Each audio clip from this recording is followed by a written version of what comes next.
almost got you killed to save my own skin. Why should you or your god care about me? As for God, he cares for all of us and wants us to be healed. As for me, you are my mother. I cannot change the pain you have caused me, so I will pray for you. I'm not seeking penance for what I've done, Father. I'm asking forgiveness for what I'm about to do. That's not how this works. A great tragedy. But it was only stone and mortar. The foundation God has built in our hearts can never be destroyed. Man, I don't get you. Here, I've marked a few passages you may find rewarding. Remember, Herr Logan, different eyes.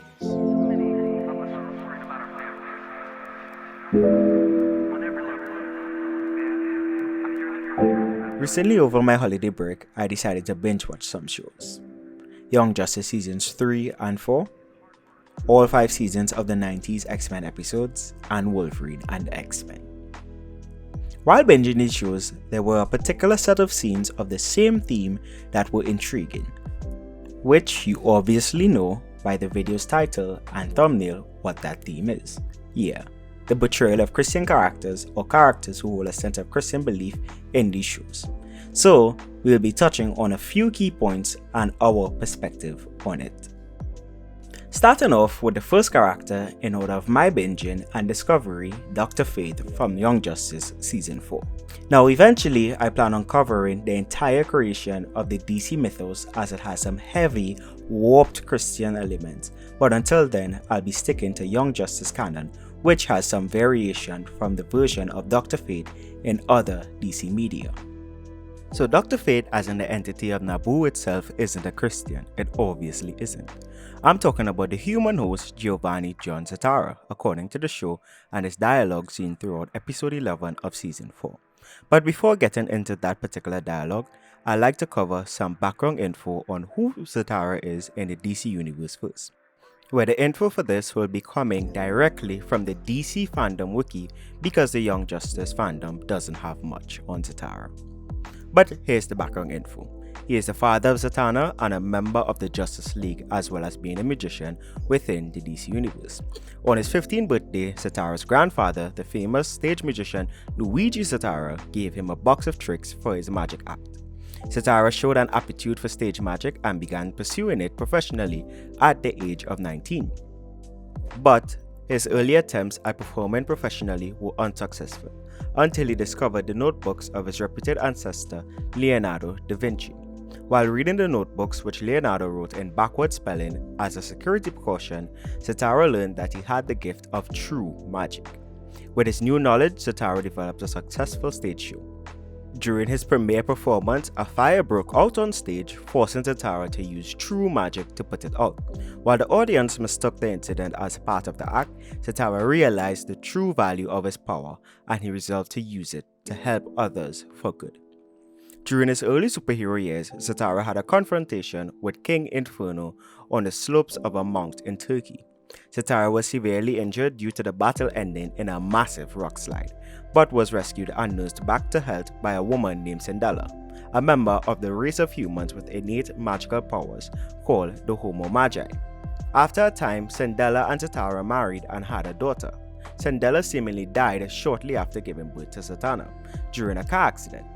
However, the truth was that she was abducted by her people and taken back to their secret city. In the city of the Homo Magi, the Hidden Ones started to tap Cendella's medullar jewel, a part of her brain that emanated a special type of energy. Zatanna also possessed a medullar jewel, and Cendella feared the Hidden Ones would soon start feeding off her. Cendella established a psychic link with her daughter, which also resulted in transforming Zatanna's costume into a replica of Cendella's. Shortly thereafter, Zatanna joined the original Justice League of America. She and her father were finally reunited with Cendella in the Homo Magi's hidden city. However, Cendella sacrificed her life against the Hidden Ones in order to save her loved ones. So, in the show, Zatara took up the mantle of Dr. Fate in the later episodes of Season 1, 10 years ago. For those unfamiliar with Dr. Fate, Dr. Fate is a Lord of Order and a superhero. He comes to life when a living host dons the helmet of fate, thus becoming possessed by the soul of Nabu. According to the episode, the host, while still alive, becomes distant in their own body and mind once they surrender themselves to be used by Nabu. In this arc of the season, the Chaos Lords sent one of their own to bring balance back to the universe.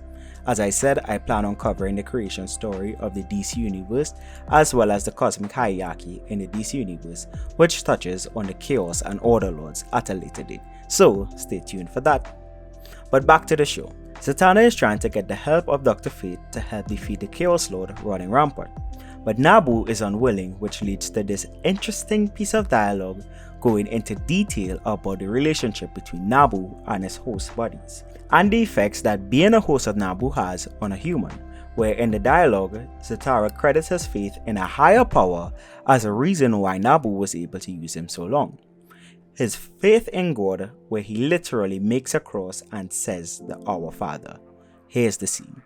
And for fate to succeed, Nabu must draw on his host's diverse strengths. Yet every host, every person finds their strength in their own way. Look at these three children whom you tested this day, finding strength through mentors, family, and faith. Honestly, do you think I would have survived these 10 years as your host and prisoner without my faith in a higher power? Our Father, who art in heaven, hallowed be thy name. Thy kingdom come, thy will be done, on earth as it is in heaven. Give us this day our daily bread, and forgive us our trespasses, as we forgive those who trespass against us. And lead us not into temptation, but deliver us from evil. Amen. And the victories you so proudly cite, would they have come without allies such as the League or the Lords of Order themselves?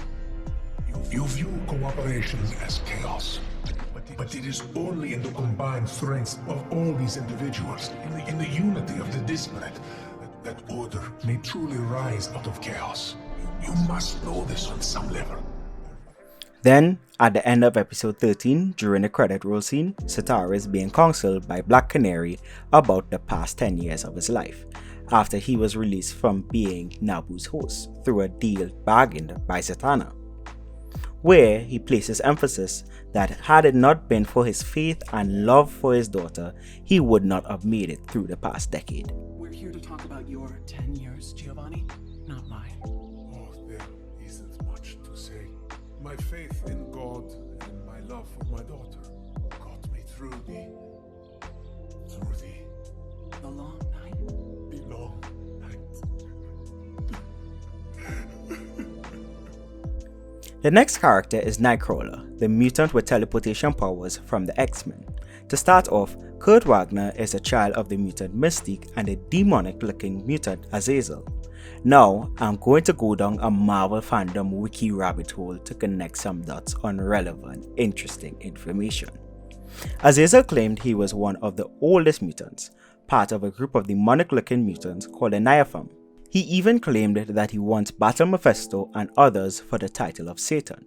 The Nightcrawler were eventually banished to the Brimstone dimension by another group of mutants with angelic appearances, the Seraphim. Yes, the Seraphim. According to Azazel, the Seraphim are a group of angel-like mutants who were the traditional enemies of the Nightcrawler, a demonic-looking group of mutants who lived in biblical times. The Seraphim were fanatics who had a strict black and white view of morality, which led them into conflict with the Nightcrawler.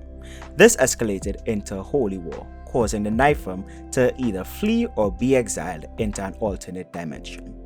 But religion and the Bible have nothing to do with comics, but I digress. Let's pull it back to Kurt Wagner. Nightcrawler's story is usually presented in a form of irony, in a sense he looks like a demon, but yet still he loves God. In every episode of the 90s X-Men show that Nightcrawler appeared in, there is always a scene where he delivers a Sunday sermon message. But he is a Christian in a world where they fight aliens, beings of immense power, or they are everyday people walking around with insane powers. Let's take a look at these scenes. Guy who attacked Gambit, Of course not. Brother Nightcrawler is a man of God. But you are the demon we heard tell about? In a manner of speaking, yes. Like yourselves, I am a mutant, shunned and hated. Guess they're no peace for the wicked looking. Gambit. No, he's right. So all people are flawed and all struggle with a capacity for sin. None likes to be reminded of our shared human weakness. My appearance does not make it easy. Don't it make you crazy? It did once, but then I found peace by devoting my life to God. He directed me to this place where they value the character of my heart, not my appearance. What are you talking about? We're mutants. God gave up on us a long time ago. No, my friend. God does not give up on his children, human or mutant. He is there for us in our times of joy and to help us when we are in pain, if we let him. Don't give me that easy answer garbage. I've tried. Don't you think I want that? I don't need a sermon from some circus boy preacher. Looks like you touched a nerve. I am sorry. I did not mean to upset him. Yeah, that's what I mean. Nightcrawler is depicted as a devout Christian with a strong understanding and love towards others, ministering constantly about forgiveness and trusting in God in many episodes. He gets a lot of pushback as most characters in the X-Men universe are written as atheists by default, but there are many scenes where Nightcrawler seems to be getting through to them. I almost got you killed to save my own skin. Why should you or your god care about me? As for God, he cares for all of us and wants us to be healed. As for me, you are my mother. I cannot change the pain you have caused me, so I will pray for you. I don't deserve your prayers.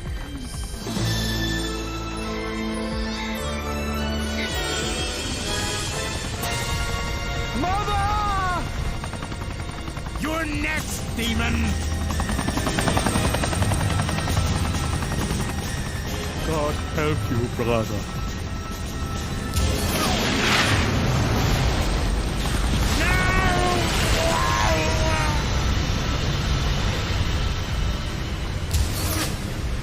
Mother! Where are you? I shall save you! This ain't no time to play Good Samaritan. You ain't saving nobody tonight, preacher. We're getting you home. Nothing left but a bunch of questions. Why did she sacrifice herself for me? I don't know. You shouldn't be so hard on yourself, preacher. This faith of yours has an effect on folks. Maybe you got through to her. God only knows. Yup, even to the point of tears. I mean, Wolverine goes on his whole coming to Christ journey in a later episode. Your presence here was a great blessing. What do you mean, blessing? Look at this place. We blew it. I disagree. Brother Reinhardt understands his tragic mistake and has repented. The townspeople no longer look at me with fear in their hearts. There was no loss of life. All are reasons to be thankful. What about the monastery? A great tragedy. But it was only stone and mortar.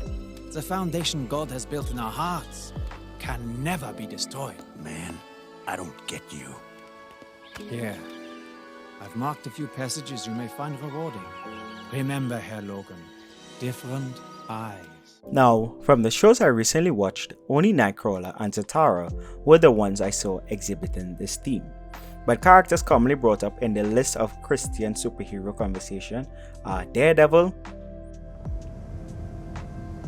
But you understand it now?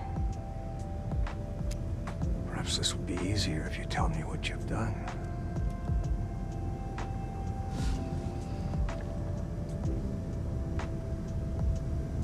I'm not seeking penance for what I've done, Father. I'm asking forgiveness for what I'm about to do. That's not how this works. Captain America. I'd sit this one out, Cap. I don't see how I can. These guys come from legend. They're basically gods. There's only one God, man. And I'm pretty sure he doesn't dress like that. And a few others. Another scenario of Christian belief shown in an irony scenario involves a character who hasn't made a TV show or movie debut yet, Franklin Richards, where I let this snippet from Comics Explain do the work. One of the funny little bits here is that while they're all sitting down for dinner, they actually say grace. Now, the reason why I like this is that while it's not really important and has virtually no bearing on the story whatsoever, it's funny to hear Franklin Richards say grace, because when you're a god and you can make your thoughts a reality, of what relevance are gods to you? Of what relevance are, other beings to you? Franklin Richards could easily destroy the Skyfathers. Franklin Richards is on par with the Celestials. Franklin Richards is as powerful as some of the most powerful beings in Marvel Comics. The only ones that really surpass him are like Eternity and Infinity, and even they might find themselves with a bit of a challenge when it comes to trying to take him head on if his powers were to fully manifest and reach the entirety of what it is that they were capable of. But again, this is just a little bit of a funny situation here. Nothing too big, just something that I thought you guys might enjoy a little bit. The final character I just want to share about from doing research for this video is a Marvel character who has pretty much been wiped from Marvel existence and all databases, called the Illuminator from the 90s. I didn't even know about this character prior to doing research for this video, but I linked to a fun read of an article down below in the description. A brief extract from the article: a superhero who brings not dark vengeance or grim justice, but the cleansing light of divine purification. A hero whose brief time in comics was outweighed by his mighty, even heavenly potential. We speak, of course, of the Illuminator, Marvel Comics' short-lived Christian superhero. This series follows Andy coming to terms with his God-given powers. He's a man of science, not given to belief, but his new powers get stronger and weaker depending on his level of faith. So reasonably enough for a crime fighter in such a situation, he becomes a Christian to take a stand against a number of demonic villains. I would welcome that. Honestly, I like to see a modern adaptation of this, to be honest, but I digress. So at Xplanations, the goal is to present the information from a Christian perspective. And what is a Christian perspective analysis without some relevant scriptures? And for this video, we just need one scripture coming from Isaiah 5 verse 20, which says, "Woe to those who call evil good and good evil, who put darkness for light and light for darkness, who put bitter for sweet and sweet for bitter." The universes of these shows are a mixed bag spiritually. The God we as Christians have come to know and love does not exist in the Marvel universe. He is not the supreme being and the creator as we know it. And to the out of context comic nerds, no. The one above all is not God and isn't made to represent the Christian God. He is the creator of the Marvel universe, but not God. In older Marvel comics, the god of Christianity, known as Yahweh, which is the Hebrew name for God, is looped into the same category as all other gods called the sky gods or pantheons in the Marvel universe. This includes Vishnu, Ra, Odin, Zeus, etc. Plus, the Marvel cosmic hierarchy has been canonized to start with the Celestials, which is a story that is literally the flipping of the battle in Revelations 12 and other key Bible scriptures, and was expounded on in Eternals. We have a video on that which we highly recommend that you watch if you haven't. Now yes, in context, that canonization of the Celestials happened after the 90s X-Men show came out.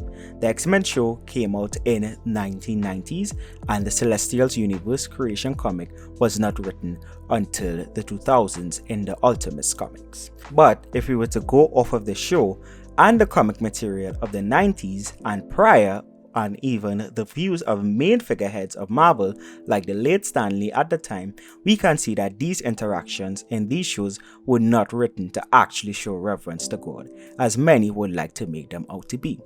But they were plot points to hit some checkboxes, to bring a sense of relatability to Christian audiences, so 90s Christian parents would allow their kids to watch the shows because it has a God-related message. The 90s X-Men show has a lot of Christian-related scenes and moments, where characters are praying and even defending the faith, but the overarching story is very much against all the things God will stand for. Let's look at DC and Dr. Fate. Zatara was a Christian sorcerer practicing magic, spells, and everything in between. he gave his body up to be possessed by Nabu, which is actually the Babylonian god of art, writing, and vegetation. If we were to bring it back to the biblical Old Testament times, Nabu will fall under one of the gods of the land that the Lord warned Israel to not go whoring after, else there will be consequences. Do you think you will be okay with a Christian giving up his body, mind, and soul to be possessed by the very same gods thousands of years later? Even in the scene where he is literally saying the Our Father, there is a masked, faint background voice of him casting a spell, speaking in backwards tongue. Give us this day our daily bread, and forgive us our trespasses, as we forgive those who trespass against us. And lead us not into temptation. There probably were some Christians that watched that scene and were like, wow, look how they were representing Christ. You see, he is most powerful. That is literally a cross versus an ankh. These shows have a powerful Christian message. But in that very same episode, we had this. I am Muslim. You're not behaving like one, Khalid. You should rely on God alone. I gave up magic when I converted to Islam. Look, magic is a tool I'm using to do good. But that's what our faith is all about. If you were a good Muslim, you would listen to your mother. That's not fair. You're using religion to bully me into doing what you want. These shows and movies are mixing the things of God with everything opposite to God. I mean, it can't get more blatant than a literal Our Father prayer. I mean, it can, but still. But just because they say God or are praying and worshipping God in these shows does not mean they are showing reverence and honor to God. Knowing the difference is crucial, especially since all these shows and movies, especially science fiction media, are getting more progressive with remixing scriptures and things of God. Have you seen Eternals? There are many Christians who would defend these shows and go to town with anyone who tries to point out that these shows are not actually representing Christ the way they believe they are. I have been in the comment sections of many Christian creators from all different platforms who attempt to point out these aspects, and the main pushback are from Christians with statements like, "You are the type of Christians that turn people away from the faith." I hate Christians who always have a problem with everything, even when we are getting some representation in the show, and other comments along those lines. I saw a comment where someone said, "I am convinced the creators of Marvel are Christians," under a video of someone pointing out the scriptural twistings in the trailer of Eternals. I was shooketh, but at the same time, I understand that these people are caught up in their own desires and heart. But they are calling the good things, which in this context will be standing on what the Word of God says in refutation, as evil. And the evil things, which in this context is all the shows and movies with foundations built on warped scriptures with a little sprinkling of Christian representation, good. Woe to those the Word of God says. Usually when I'm watching shows or movies for video purposes, I try not to miss any scenes, so I can have the most context when it comes to breakdowns. But in watching Young Justice Season 4 to arrive at these scenes, I was slamming my right arrow key, because I'm not willing to trade context for opening doors in my home. And I'm not talking about the front door, but spiritual doors. Many Christians are watching these types of scenes and shows that are pushing the limit and opening some serious spiritual doors in their home. But because faces are not coming out the walls and things and shadows are not walking around their homes the way the shows portray them to be, everyone pins it, "Well, it hasn't affected me, so I good." And to all the I good persons, manifestations of these things in the real world is completely opposite to what they show you in the films and shows. Faces don't come peeking out the walls, but when you start having some confusing dreams and all of a sudden your thoughts don't feel like your own, it is affecting you. We plan on covering that in detail in a later video, so stay tuned for that. To end off, the main takeaway we hope you got from this video is just because your favorite character says something Christian related doesn't mean it is in reference to God, especially if the overarching plot of the show or movie is completely opposite to what God stands for. Now please don't take this as we are saying all shows and movies must start and end with people singing gospel music. Don't misinterpret what we said in this video for that, as that is a common pushback and preconceived notion to these kinds of videos. But know the difference between using God-based scenes as a demographic checkbox and showing reverence to Him. So, With that, we hope you enjoy, and for the first time in the 6 months of uploading, I'm gonna ask you to leave a like on the video and share it to your fellow Christian geek friends, as this is becoming a more prevalent theme in newer shows and movies, and many are not quite able to discern the difference. If you want more Christian breakdowns of your favorite shows and movies in full biblical and source material context, then hit that subscribe button with the bell. And I just want to say a little hello to all the new subscribers that found the channel looking up Eternals Explained from a Christian perspective after it hit Disney+. I recently watched it as well once it hit Disney+, and we're not going to do a formal review, a Christian review on the movie, as we believe the video that we did on Eternals covered everything that is required for that movie. Even though most of you are finding that video from looking up a Christian review on Eternals. But we got some videos currently in the pipeline that we are sure you would love if you enjoyed these or our previous videos. Also, let us know if you did via the comment section, or even if you object with our analysis in this video. And also, let us know of any characters that you know of exhibiting this growing theme discussed in the video. And as always, don't blindly consume.